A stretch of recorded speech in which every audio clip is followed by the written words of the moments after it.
everyone, this is Tony from the Capitol Hill Metro Motor location. We know things are heating up here for summer, and here are 7 things that you need to know to inspect on your vehicle for a summer road trip. All right guys, so here I have a tire. We're gonna go over tread wear as well as uneven wear on a tire.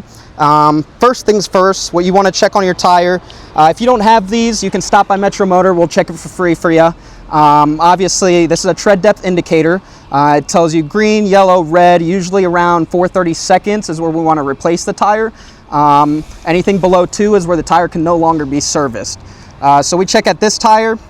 See right there, it's right in the red. So that's where we can no longer service that tire. It's right around 230 seconds into tread, completely bald, unsafe. That right there, basically what that's going to increase your stopping distance and decrease your traction as well as an inclement, conditions. So another thing we want to look at here is basically our uneven tread. That's one thing to look out for, as well as your alignment, as you can start to get some inner or outer sidewall damage. As you can see, the cords right here are starting to strike. That right there can lead to a blowout, very unsafe for the tire and for you as well as a driver. So those things are 2 of the things, and your last thing right here on the tire as well, besides any weather cracking or sidewall damage, don't really see any weather cracking here, is your DOT. So a lot of people don't know this, but this is DOT, Department of Transportation, the year the tire was manufactured. 5th week of 2018. That right there is stating when the tire was manufactured, 5th week of 2018. That being said, is anything that is 6 years or older, you want to start thinking about basically getting those tires changed out. Anything that's over 10 years of age, we can no longer service that tire. All right guys, so another thing we want to check is our tire air pressures. That is super important. There are numerous times where I've seen people come in and their tire pressures are well above what they should be. That can cause excessive damage on your tires, even a blowout. In terms of low tire pressure, that could cause less traction with the tires, as well as less maneuverability and handling. And now we're going to talk about how to air your tires and how to get the proper air pressure for them. All right, so first things first is, a lot of people don't know this. We come in the door here. It's going to tell you exactly on your vehicle door, either in the door or frame. You're going to get your front tire pressure, your rear tire pressure, and your spare tire pressure. Right here, it's going to tell you for this vehicle, it's stating it's 35 all around PSI. So we're going to go ahead and check that here. At Metro Motor, we do offer free air. So come on by, we'll check that for you. But if you don't have anybody that can do that for you, you could always get a little tire gauge here. We're going to go ahead and check that first. And as you can see, usually gauges are plus or minus 2 PSI. Right here we're around 31 PSI. So obviously not too bad, but we're going to go ahead and top that off to 35. Just a couple seconds, not too much.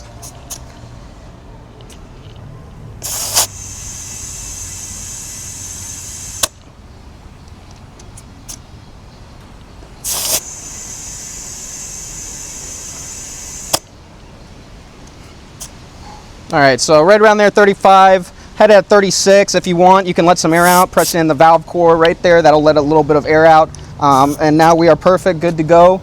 35, put your valve cap back on. Usually these valve caps are to prevent from any corrosion getting inside that valve cord. That's why those are super important. Other than that, yeah, that's how to air up your tires. All right, guys, so next thing we're gonna talk about here is your brakes. That includes your brake pads and your brake rotors. We're gonna show you what your old ones versus new ones look like.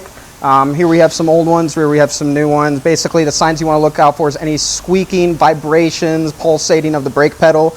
That can basically be a safety factor there for you. It could definitely increase your stopping distance and be a big concern on your road trip. Right here, as we can see, you have a brake pad pretty thinning on one side, and then all these grooves on the rotor that basically decreases the friction of the brake pad. And basically increases our stopping distance. We come here to the rear. Look at that, fresh new, smooth. And you got some thick brake pads right here compared to the front. Right now we're gonna be talking about checking your fluids in your vehicle. I'm gonna show you how to do that here, okay? First thing, for those of you who don't know, not a problem, but I'm gonna show you how to open your hood here. So usually there's a little handle. It's either on the side right here, there's a bottom latch under the seat. In this case, it's right under the steering wheel. We're going to go ahead and flip that back. Now we can go pop the hood. Lift the hood up a little bit. There's going to be a little latch. This one might be a little trickier. Find it, you click that up.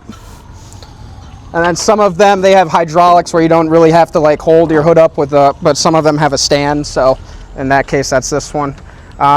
We're first going to go and inspect everything. So here's your wiper fluid, usually with has a blue cap on it. And also it shows you, water spraying out. Kind of obvious there. We're going to look inside. Obviously here, there's really no wiper fluid. I mean, some vehicles have a sensor on your dash that tells you if there is or is not. If anything, you could just top it off by eye, get that checked out. Your next thing here, look at your coolant level. This box is a little dirty, but if you look inside right here, there is a line usually in your coolant box right there. This basically helps from overheating your engine, so that's pretty important right there. Same thing with your radiator. Some cars have it, some have a vented system. You just want to open that up, pop it out. We see fluid is coming out, so that's topped off right there. Your radiator's topped off, so that right there is good. Another thing is your brake fluid. So your brake fluid is going to be over here. Usually everything will be on the cap. It'll tell you. So right here it tells you brake fluid. You can see right here on the side, it's going to tell you a max line and a minimum line. So we're going to want to check that, make sure it's between that, if not topped all the way to the max. That way you can also monitor for leaks in terms of brake fluid and your coolant. Second to last, we're going to go ahead and check our oil. So oil is usually going to be a yellow dipstick. It's going to be right next to the oil cap. What you're first going to want to do, and obviously I don't advise this, it's a black shirt, so we're fine there. Just use a paper towel. We're going to clean off the dipstick, and then we're going to dip it, and we're going to look. There's usually going to be 2 dots right here. It's a little bit low, as you can see, but it's within our 2 dots right here. So that tells us we're just a little bit low on oil, but we are within that margin that it should be okay to drive on, okay?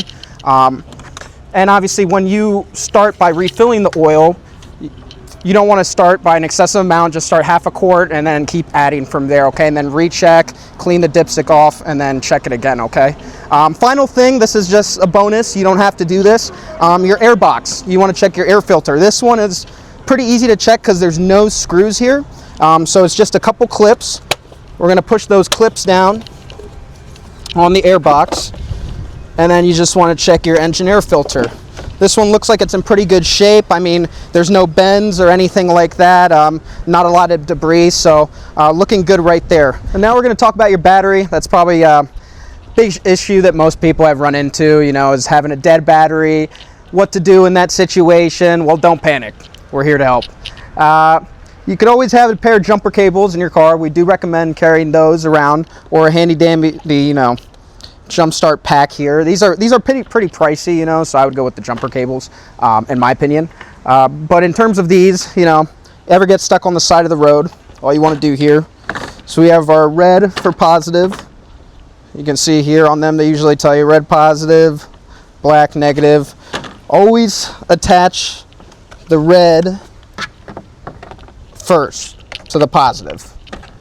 So positive greater, negative less, and then negative to another piece of metal of the vehicle, or you could, to the negative if you can't get to that. That way you don't short circuit the battery. Turn it on, jumper cables, attach it to a car, turn on the vehicle. So that's how to jump start your battery. Signs to look out for, usually batteries last 3 to 5 years on a vehicle. If you notice that your vehicle isn't starting up as quickly as it used to, that could be a sign that your battery might be going out. Your lights aren't as bright as they used to be. We do offer free battery testing at Metro Motor. So if you do want to come by, we will gladly test that for you if you do need a new battery, and we'll swap it out, get you on the road safe. All right, guys, so last thing here we want to talk about is our windshield wipers. Basically, important part on going on our road trips, we want to have good visibility. So if you have any streaking, any squeaking noises coming from the windshield wipers, we want to get those replaced. Make sure we don't run into the person behind us for your safety and for theirs as well. Hope you have a good summer. Get on the road safely, and if you need anything, make sure to stop by your Metro Motor.